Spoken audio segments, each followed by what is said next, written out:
Bienvenue les amis dans cette nouvelle vidéo, c'est William. Aujourd'hui on se retrouve pour parler de comment vaincre sa timidité en seulement 5 secondes.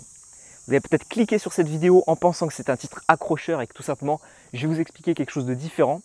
Mais je vous rassure, dès le début de cette vidéo, on va vraiment voir une technique pour vaincre sa timidité en seulement 5 secondes. Arriver à passer à l'action, etc. sur des études qui ont été prouvées scientifiquement et très honnêtement, j'applique également ce principe de temps à autre. Donc d'où sortent les 5 secondes?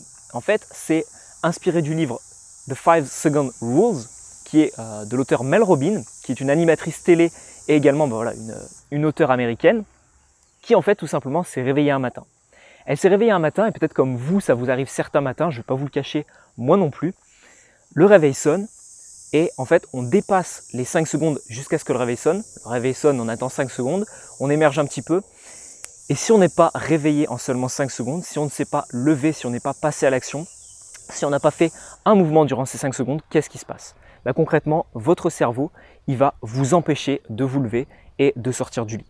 Et en fait, l'auteur explique que tout simplement, une fois, elle s'est levée un matin et elle était terrifiée à l'idée de ne pas savoir quoi faire durant la journée. Elle s'est dit, mais qu'est-ce que je vais faire? Elle devait aller travailler, mais voilà, elle hésitait vraiment. Peut-être que vous, ça vous arrive. Et concrètement, elle a expliqué que tout simplement, si elle passait à l'action durant les 5 premières secondes où son réveil sonnait, elle se rendait compte que derrière sa journée était bien meilleure. Donc ça lui permettait d'être plus heureuse et plus épanouie durant sa journée. Alors quel est le rapport avec la timidité? Eh bien concrètement, c'est le même principe. C'est-à-dire que quand vous êtes en réunion et que vous devez prendre la parole, quand vous êtes dans le cadre scolaire, que l'enseignant pose une question, que vous devez répondre et que vous avez la réponse, eh bien concrètement, vous allez avoir 5 secondes entre le moment où vous allez vous dire « je vais parler » et le moment où vous allez parler. Si vous ne parlez pas durant les 5 secondes, concrètement, vous allez hésiter et vous n'allez pas réaliser l'action. Alors pourquoi ça concrètement? Retenez bien une chose, c'est que votre cerveau, il est fait pour une seule chose, c'est la survie. Il y a également l'aspect reproduction, mais voilà, ce n'est pas l'objet de cette vidéo. Votre cerveau est fait pour la survie. C'est pareil chez tous les êtres vivants, concrètement, l'objectif principal, c'est la survie. Et ça, c'est depuis les générations, depuis que l'homme existe, concrètement, ça n'a pas changé. Même si, je vous l'accorde, la survie aujourd'hui, c'est beaucoup plus simple qu'à l'ère du paléolithique ou quoi que ce soit. Aujourd'hui, notre cerveau fonctionne toujours de la même manière. Pourquoi vous allez être timide vis-à-vis d'une certaine situation, prendre la parole en public, aller voir quelqu'un ou quoi que ce soit? C'est tout simplement parce que votre cerveau n'est pas fait pour ça. Parce que pour lui, sortir de sa zone de confort, comme je vous l'ai déjà expliqué, c'est tout simplement un danger. Pour lui, parler en public, c'est un danger parce que ça vous met dans une situation inconfortable et donc potentiellement c'est dangereux. Vous allez vous faire critiquer, on va se mettre en opposition avec vous, on ne va pas être d'accord avec vous et tout ça, c'est mauvais pour le cerveau. Donc lui, il fait quoi? Il fait non, il tire une croix dessus et il dit non, tu ne passes pas à l'action, tu ne parles pas en public, tout simplement parce que c'est nocif.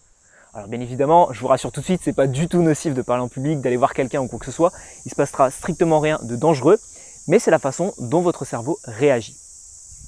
Vous levez le matin, pour vous reprendre l'exemple, et bien tout simplement voilà, où est-ce que vous êtes? Posez-vous la question, où est-ce que vous êtes le plus en sécurité vis-à-vis de votre survie?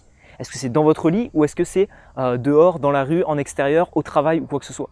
Pour votre cerveau, l'endroit le plus rassurant, c'est dans votre lit. Donc c'est pour ça que beaucoup de personnes n'arrivent pas à quitter leur lit le matin. Donc ça, c'était rapidement pour vous dédouaner et vous expliquer comment physiologiquement les choses fonctionnent. Maintenant, je vais vous donner tout simplement un plan d'action en plusieurs étapes qui va vous permettre de vaincre votre timidité. Que ce soit pour aller voir quelqu'un, pour aller prendre la parole en public, pour faire telle ou telle action, ou même pour vous lever le matin, concrètement, ce plan d'action va vous permettre de passer le cap des 5 secondes et en fait de passer à l'action avant ces 5 secondes. Donc la première étape de ce plan d'action, c'est tout simplement, voilà, vous êtes en train de la faire, c'est connaître la loi des 5 secondes. Vous regardez cette vidéo, vous la connaissez. Maintenant, la deuxième étape, c'est de la comprendre et de l'assimiler, de se dire ok, c'est quelque chose qui est prouvé, qui fonctionne, donc je vais essayer de la mettre en place. Ça, c'est la deuxième étape. Donc ça, je ne peux pas le faire à votre place. Troisième étape, c'est vous rendre compte des micro-moments, les fameux 5 secondes. Le matin, quand je me lève, boum, ça c'était un micro-moment, mon cerveau a hésité. Dès que votre cerveau hésite, c'est tout simplement un micro-moment de 5 secondes. Prendre la parole, aller rencontrer quelqu'un, passer à l'action, par exemple, il pleut, vous êtes chez vous, vous devez aller à la salle de sport. Boum, là vous dites, bon, j'y vais pas, bon, ça c'est un micro-moment. Donc vous rendre compte des différents micro-moments durant votre journée. Et alors là, je ne vais pas vous dire de vous en rendre compte extrêmement rapidement.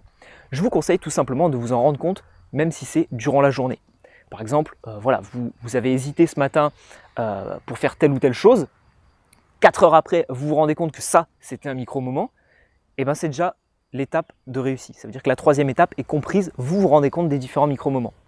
Ensuite, la quatrième étape, c'est tout simplement que petit à petit, vous allez essayer de réduire ce temps où vous vous rendez compte des micro-moments. Je vous prends un exemple. Le matin, par exemple, vous vous levez. 2 heures après, vous dites « Ah mince, en fait, le réveil, c'était un micro-moment ». Donc concrètement, qu'est-ce que vous allez faire? Vous allez essayer de réduire ça. Donc là, maintenant que vous le savez, demain matin, dès les 5 premières secondes, vous êtes au courant qu'il va falloir passer à l'action.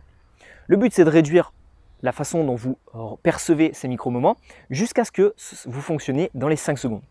Et en fait, par exemple, au moment où vous allez hésiter, vous allez dire « Oh mince, ça c'est un moment, c'est un micro-moment, ça fait partie des 5 secondes, il faut que je passe à l'action, il faut que je le fasse, sinon je ne le ferai jamais ».